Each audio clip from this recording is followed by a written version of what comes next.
மௌனமாக நின்றேன். நண்பர்களே, இந்த இந்த காட்சியை யோசித்து பாருங்கள். ஒரு பன்றிக்குட்டியை ஒருவன் வளர்க்கிறான்.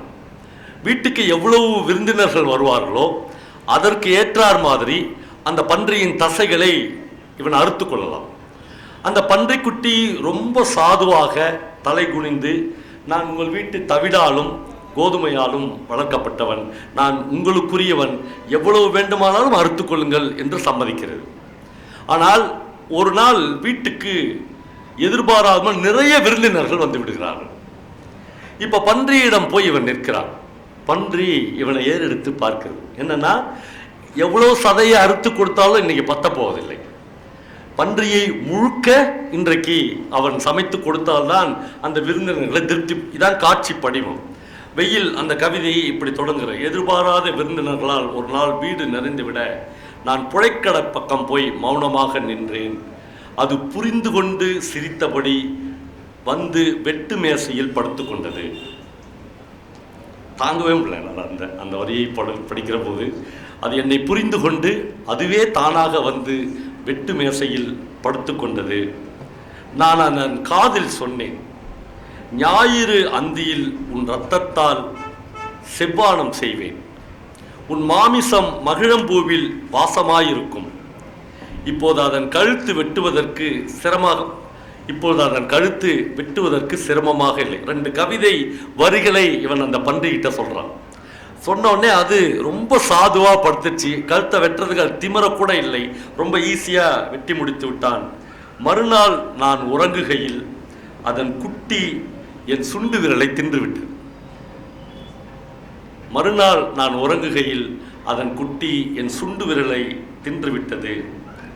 கேரட் என நினைத்தேன் என்றபடி தலைகுனிந்து அது என் முன்னால் நின்றது. உன்னுடைய விரலை நான் கேரட் என்று இந்த கவிதையினுடைய உச்சமாக வெயில் கடைசி வரியை எழுதுகிறான். நான் அதன் விழிகளில் எதிர்ப்பின் சிறு ஒளி வளையத்தை முதன்முறையாக கண்டேன் என்று அந்த கவிதையை முடிக்கிறார்.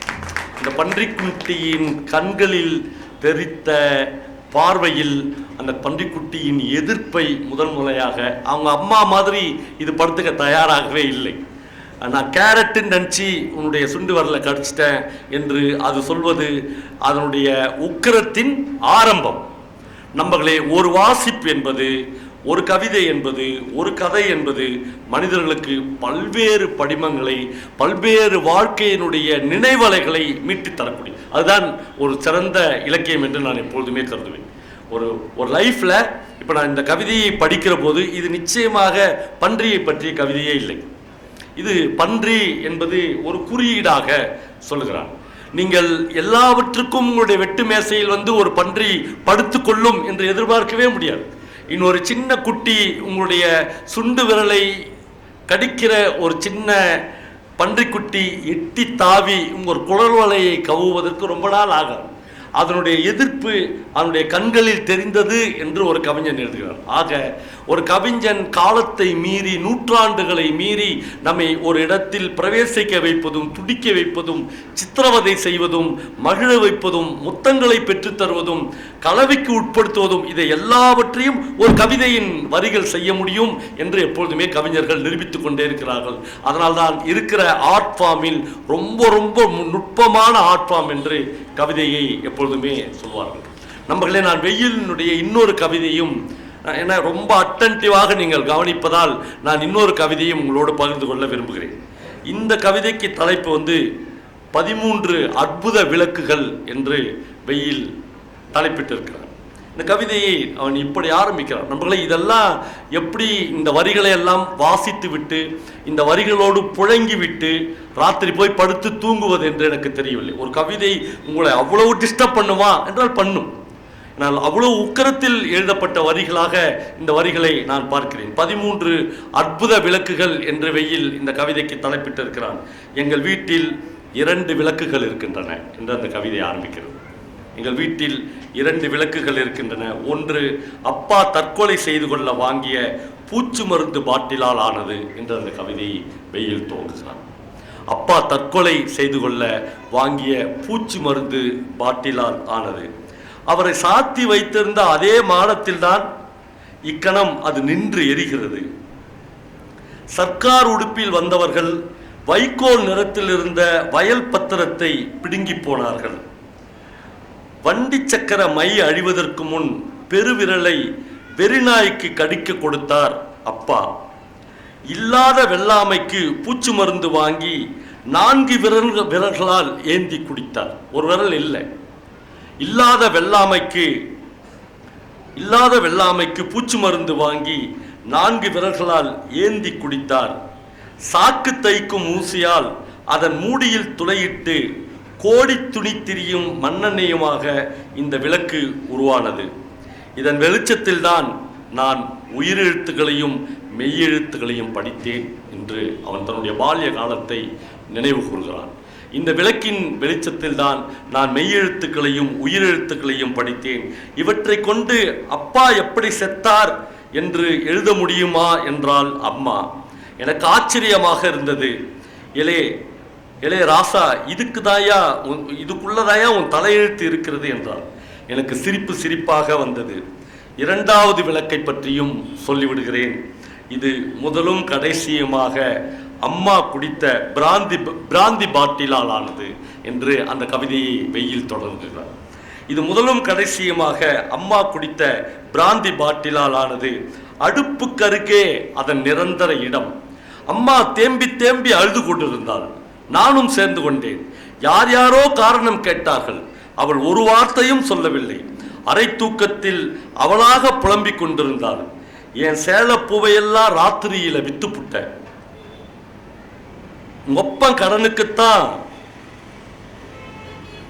கடனுக்குத்தான் சாவ செத்துப்புட்ட. உடுத்தாலும் அம்மனா, உசுரா இருந்தாலும் நான் புணந்தான். இரும்பல் மருந்துகளை கொண்டு நுரையீரலோடும் மூச்சு குழலோடும் அன்றாடம் அம்மா மல்லு கட்டுகிறாள். இந்த வருடம் மட்டும் 11 பாட்டல்கள். எங்கள் ஊர் பக்கம் நீங்கள் வந்தால் பார்க்கலாம். கிழக்கு தெரு குடிசைகளின் விளக்கு திரிகளில் பிரகாசித்து கொண்டிருப்பவை அம்மாவின் பிராயத்து காலத்து கண்கள். அதில்தான் எவ்வளவு ஒளி என்று இந்த கவிதையை முடிக்கிறார். நண்பர்களே, அப்பா பூச்சி மருந்து வாங்கி சாப்பிட்ட பாட்டிலில் ஒரு விளக்கு எரிகிறது. அம்மா பிராந்தி பாட்டிலில் இன்னொரு விளக்கு எரிகிறது. இந்த படிமத்தை ஒரு கவிஞன் நம்மை மூச்சு விடாமல் நம்மை உறைந்து போக செய்கிறான். ஒரு நல்ல படைப்பு அப்படி எப்பொழுதுமே செய்யும் என்று நான் நம்புகிறேன். நான் வருகிற போது இன்னொரு ஃபோன் காலில் ஒரு நண்பர் சொன்னார், நம்ம வீட்டில் எல்லார் வீட்டுகள்லையும் கிட்டத்தட்ட ஒரு பத்திரம் இருக்கும். நாம் இழந்த பத்திரங்கள் அல்லது நாம் பெற்ற பத்திரங்கள் ரெண்டுமே இந்த ஜெனரேஷனில் நமக்கு நடந்திருக்கும். அந்த பத்திரங்களை எடுத்து படித்து பார்த்தால் ஒரு பிரமாதமான, நான் அந்த உயிலெலாம் படித்து பார்த்தேன். ஒரு கவிதைக்கு நிகராக அந்த உயில் இருக்கும். நாங்கள் இருவரும் மனமொத்து வாழ விரும்பாததால் என்று ஆரம்பித்து அந்த உயிலில் எப்படி சொத்தை பிரிக்க வேண்டும், யாரா இவ்வளோ பொய்ட்டிக்கா உயிலை போய் எழுத முடியும் என்று எனக்கு தோணும். அதில் இன்னைக்கு வரும்போது ஒரு நண்பர் சொன்னார், அது என்னன்னா, உங்கள் பேர் எழுதி இப்போ பல்லவன் என்கிற ஒரு பெயரை எழுதி சுகஜீவனம் பல்லவன் என்று எழுதுவார். அப்படின்னா அவர் ரொம்ப சுகமாக வாழ்ந்துருக்கிறார். அவருக்கு ஒன்றுமே கஷ்டம் இல்லைன்னு அர்த்தம். அவர் விற்பவர், வாங்குறான்ல, கஷ்ட ஜீவனம் வேலாயுதம் அப்படின்னு எழுதுவாங்க. இப்போ சுகஜீவனம் பல்லவன் விற்கிறாரு, கஷ்ட ஜீவனம் வேலாயுதம் வாங்கிக்கிறார். இதான் ஒரு பத்திரத்தினுடைய கான்டெக்ஸ்ட். நீங்கள் இப்போ யோசித்து பாருங்க, காலம் ஒரு வரியை எப்படி அர்த்தமற்றதாக ஆக்குகிறதுனா, இப்போ யோசித்து பாருங்க, பெரும் நிறுவனங்கள் தான் இப்போ இந்தியா முழுக்க தமிழ்நாடு முழுக்க நிலங்களை அவங்களாம் கஷ்ட ஜீவனமா? ஒருத்தம் கூட இவன் தான் சுகஜீவனம், விற்கிறவனா கஷ்ட ஜீவனம். ரெண்டுமே தலைகீழாக மாறிவிட்டது. அப்போ ஒரு நல்ல படைப்பு என்பது இதனோட கம்பேர் பண்ணி பார்த்தீர்கள் என்றால், சுந்தரராமசாமி திருவண்ணாமலை முற்றத்தில் பேசுகிற போது சொன்னார், இந்த உலகத்திலேயே மிக கொடுமையானது புத்திர சோகம் இல்லை என்று சொன்னார். தான் உயிரோடு இருக்கும் போதே மகன் செத்து போவது, அப்பா உயிரோடு இருக்கும் போதே மகன் செத்து போவது புத்திர சோகம் இல்லை. அதைவிட கொடுமையானது ஒன்று இந்த உலகத்தில் இருக்கிறது. ஒரு எழுத்தாளன் உயிரோடு இருக்கும் போதே அவன் எழுதிய ஒரு புத்தகங்களாக அவனுக்கு முன்னால் செத்து போகும். நண்பர்களே, நீங்கள் இப்பொழுது கணக்கெடுத்து பாருங்கள், திருவண்ணாமலையில் இதுவரையிலும் இந்த 40-45 ஆண்டுகளில் குறைந்தது எனக்கு தெரிந்து ஒரு 500 புத்தகங்கள் வெளியீட்டு விழாக்கள் நடந்திருக்கும். இந்த ஊரினுடைய மந்திரிமார்கள், இந்த ஊரினுடைய பிரமுகர்கள், அப்போதைய கனவான்கள் எல்லோரும் சேர்ந்து அந்த புத்தகத்தை வெளியிட்டிருப்பார்கள். ஒவ்வொரு புத்தக வெளியீட்டு விழாவின் போதும் இதைவிட சிறந்த புத்தகம் இன்னும் எழுதப்படவில்லை என்று அந்த புத்தகத்துக்கு முன்னுரை கொடுத்திருப்பார்கள். இந்த புத்தகத்துக்கு குறைந்தபட்சம் ஒரு சாகித்ய அகாடமி இல்லை, ஒரு நோபல் பரிசு கொடுக்க வேண்டும் என்று மேடைக்காக பேசியிருப்பார்கள். அந்த புத்தகங்கள் எல்லாம் எங்கே? அந்த புத்தகங்களை ஏன் ஒரு வாசகனும் தேடவில்லை? நான் ஒரு 10 நாளைக்கு முன்னால் ஜப்பானுக்கு போனேன். எனக்கு ஒரு பேராசை இருந்தது. யார்ட்டுமே இதுவரையிலும் சொல்ல, இந்த மேடையில் மட்டும் நான் பகிர்ந்து கொள்ள விரும்புகிறேன். ஹாருக்கி முரகாமி என்கிற நோபல் பரிசு பெற்ற ஒரு எழுத்தாளனை எப்படியாவது இந்த பயணத்தில் சந்தித்து விட வேண்டும் என்கிற பேராசை எனக்கு இருந்தது. ஏனென்றால் ஜப்பானில் பிறந்து ஜப்பான் மொழியில் ஹாருக்கி முரகாமி எழுதின பூனைகள் நகரம் என்கிற ஒரு புத்தகத்தை நாங்கள் இங்கிருந்து வம்சி புத்தகத்தில் பதிப்பித்திருக்கிறோம். அந்த புத்தகத்தினுடைய ஒரு பிரதியை நான் கையோடு எடுத்துக்கொண்டு போனேன். எனக்கு என்ன ஆசைன்னா, ஏதாவது ஒரு சந்தர்ப்பத்தில் ஹாருக்கி முரகாமியை நேரில் பார்த்து, எனக்கு எப்பொழுதுமே அப்படி சில வாய்ப்புகள் அதிர்ஷ்டங்கள் எப்பொழுதும் எனக்கு உருவாகும். பார்த்து, சார் இங்கே பாருங்கள், இந்த மொழியில் உங்கள் புத்தகத்தை போட்டுக்கிறோன்னு அவர்கிட்ட காமிக்கணும் என்று போனேன். நான் போய் அங்கே இருக்கிற நண்பர்கள்ட்ட கேட்டதெல்லாம் எப்படியாவது ஹாருக்கி முரகாமியை பார்க்கணுன்னு. எல்லாருமே சிரிச்சாங்க. ஏன்னா நீங்கள் நினைக்கிற மாதிரிலாம் கிடையாது. ஹாருக்கி முரகாமி ஜாஸ் என்கிற ஒரு கிளப் டான்ஸ் நடத்தி கொண்டிருந்த ஒரு சாதாரண ஆள். ஆனால் அவர் முதலாக எழுத ஆரம்பிக்கிறார். எழுத ஆரம்பித்து இன்றைக்கு அவருடைய நிலைமை என்ன என்றால், கிட்டத்தட்ட 3 அல்லது 4 தீவுகளை சொந்தமாக வாங்கியிருக்கிறார். ஒரு பிளேன் வாங்கியிருக்கிறார். ஒரு அவர்கிட்ட ஒரு ஏரோப்ளைன் சொந்தமாக இருக்கிறது. அவரை ஜப்பானில் இருக்கிற யாருமே சந்திக்க முடியாது. அவ்வளவு பெரிய இடத்த ஜப்பானுடைய பிரதமரை உங்களுக்கு மருத்துவர் சிவராமன் எழுதியிருக்கிறார். 15% பேர் தான் ஜப்பானில் போய் ஓட்டு போடுவாங்க. மீதி 85% ஓட்டு போடுவதற்கே போக மாட்டாங்க. ஜப்பான் கவர்மெண்ட் நீங்களாம் போய் ஓட்டு போடுங்க என்று சொல்லவே மாட்டாங்க. ஏன் சொல்ல மாட்டார்கள் என்றால், ஜப்பானில் வசிக்கிற மக்களுக்கு யார் ஆட்சி செய்தாலும் கவலையே இல்லை. யார் ஆட்சி செய்தாலும் அவர்கள் நம்புகிறார்கள் ஊழல் செய்ய முடியாது, ஒரு தப்பும் செய்ய முடியாது. அதில் எக்ஸ்னாலும் ஒன்று தான், அவங்களுக்கு ஒய்னாலும் ஒன்று தான். அதனால் ஓட்டு போட வேண்டிய அவசியமே அவர்களுக்கு இல்லை. அவ்வளவு டிசிப்ளின். எனக்கு அந்த டிசிப்ளின் பிடிக்கல. ஒரு ஆர்டிஸ்டாக எனக்கு அப்படியே எல்லாரும் போய் க்யூவில் நின்றுக்கிறான். அப்புறம் பாரில் குடிக்கிறதுனா கூட அவ்வளோ ஒழுங்கு அவங்ககிட்ட இருக்குது. அது ஒரு ஆர்டிஸ்டாக எனக்கு பிடிக்கல. ஆனால் அவங்க எல்லாத்துலேயுமே ஒரு ஒழுங்கு வச்சுன்னுக்கிறான். 2050 இந்தியாவில் ஒரு உலக நாடு எப்படி இருக்குமோ அந்த நுட்பங்கள் இருக்குது. என்கிட்ட ஒருத்தர் கேட்டார், ஏங்க அவ்வளவு டெக்னிக்கலாக வேணாங்க வாழறானா? ஒன்றும் இல்லை சார், டாய்லெட்டில் போய் உட்காந்தோம்னா நம்ம இதுவரையிலும் வாழ்க்கையில் நம்ம கையை யூஸ் பண்ணி தான் கழுவோம். ஜப்பானில் ஒரு டாய்லெட் கூட அப்படி கிடையாது. அவன் 4 சுவிட்ச் வச்சுக்கிறான். நீ 4 சுவிட்சையும் எப்படியும் கற்றுக்கணும். போனோடனே ஒரு சுவிட்சையை யூஸ் பண்ணிங்கன்னா கீழே இருந்து ஒரு தண்ணி ப்ரெஷ் பண்ணி உங்களை எல்லாம் வாஷ் பண்ணுது. இன்னொரு சுவிட்சையை அழுத்துனீங்கன்னா ஒரு டாய்லெட் பேப்பர் உங்களுக்கு கம்ப்ளீட்டாக துடைக்குது. 3வது சுவிட்சை அழுத்துனீங்கன்னா ஒரு நல்ல அனல் காற்று உங்களை வெட் பண்ணுது. இப்படி அதாவது மனுஷனுக்கு எல்லாத்தையும் மிஷின் கிட்ட கொடுத்துட்டுக்கிறான். மிஷின்கிட்ட கொடுத்துட்டு இவன் ஒரு மிஷினை நம்பி வாழறான். நான் ஒரு ரூமில் படுத்திருந்தேன். என்னுடைய ஃப்ரெண்டு என்னை எழுப்பி, பாஸ் சார் படம் பார்க்குறீங்களா என்று கேட்டார். பார்க்கலாம் அப்படின்னோடனே அவர் வணங்கான் படம் பார்க்குறாரு. அந்த வீட்டில் அந்த ரூமில் டிவி கிடையாது, ப்ரொஜெக்டர் கிடையாது, நம்மளுக்கு அதெல்லாம் தெரியல, எதுவுமே இல்லை. அவர் ஒரே ஒரு ரிமோட் மட்டும் என்கிட்ட கொடுத்தார். எனக்கு ரிமோட் யூஸ் பண்ண தெரியாது சார்னா அவரே போட்டார். என்னென்னா 4 பக்கத்து சுவல்லையும் நீங்கள் வணங்கான் படம் போடலாம். இதுக்கான மிஷினரி எங்கே சார் இருக்குதுன்னா அதெல்லாம் ரகசியம் சார்ட்டார். ஒன்று மேலே ஏதோ ஒரு லைட்டுக்குள்ளே இவ்வளோ பெரிய ஒரு சின்ன மிஷின் தான். ஆனால் எல்லாருக்கிட்டையும் இப்படி ஒரு மாடர்ன் டெக்னாலஜிக்குள்ளே ஒரு நாட்டை அவன் கொண்டு போயிட்டான். ஆனால் நான் வந்த பிறகு என் பையன் வம்சிக்கிட்ட அந்த நாட்டை பற்றி பேசியிருந்தோம். வம்சி சொன்னால் அங்கே நான் அங்கே ஒருத்தரை பார்த்தேன், என்னுடைய நண்பர் ஒருத்தரை பார்த்தா. அவர் எனக்கு ஒரு இரவு விருந்து கொடுத்தார்.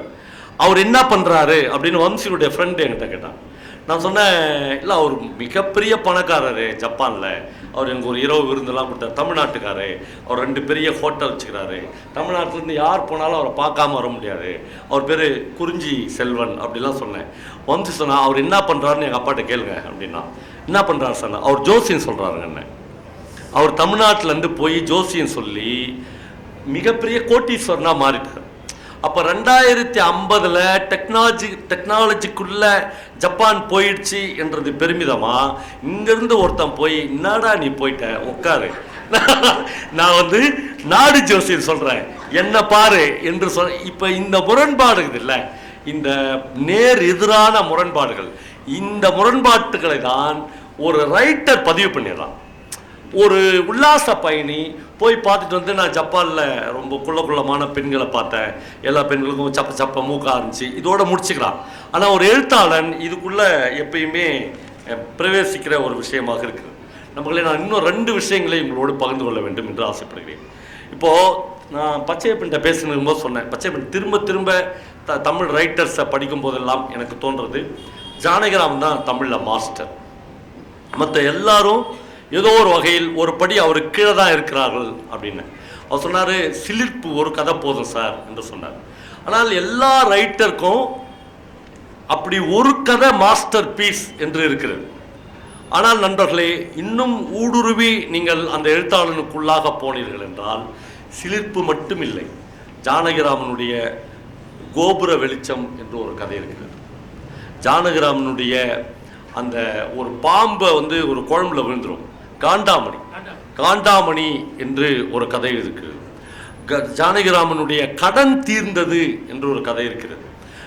அப்படியே சொல்லிக்கொண்டே போகலாம். ஒரு கதையில் கூட செகண்டரியாக எழுதுவதற்கு அவர் தயாராக இல்லை. எல்லா கதைகளையும் ஒரு மாஸ்டர் பீஸாக அவர் எழுதியிருக்கார். இன்னைக்கு நான் ஜானகிராமனுடைய ஒரு புது கதையை, இதுவரையிலும் படிக்காத ஒரு கதையை படித்தேன். அந்த கதைக்கு தலைப்பே அவ்வளோ வித்தியாசமாக இருந்தது.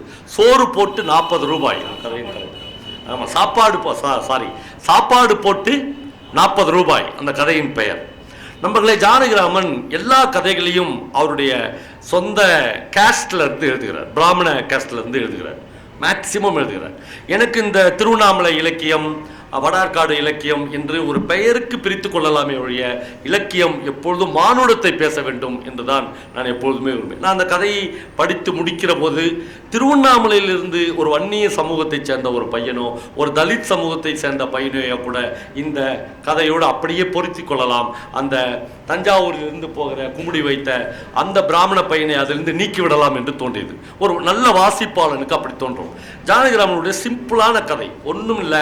ஒரு ஐயர் வீட்டில் அம்மாஞ்சியாக ஒரு பையன் இருக்கிறான். உங்களுக்கு தெரியும் அம்மாஞ்சின்னா என்னன்னா என்ன சொல்லலாம், வெள்ளந்திலாம் இல்லை, அது நல்ல வார்த்தை இல்லை, ஒன்றுத்துக்குமே உதவாத ஒரு வீட்டில் ஒரு பையன் இருப்பான். அவனுக்கு எதுவுமே தெரியாது, அப்படி ஒரு பையன் இருப்பான், எதுக்குமே உதவ மாட்டான்.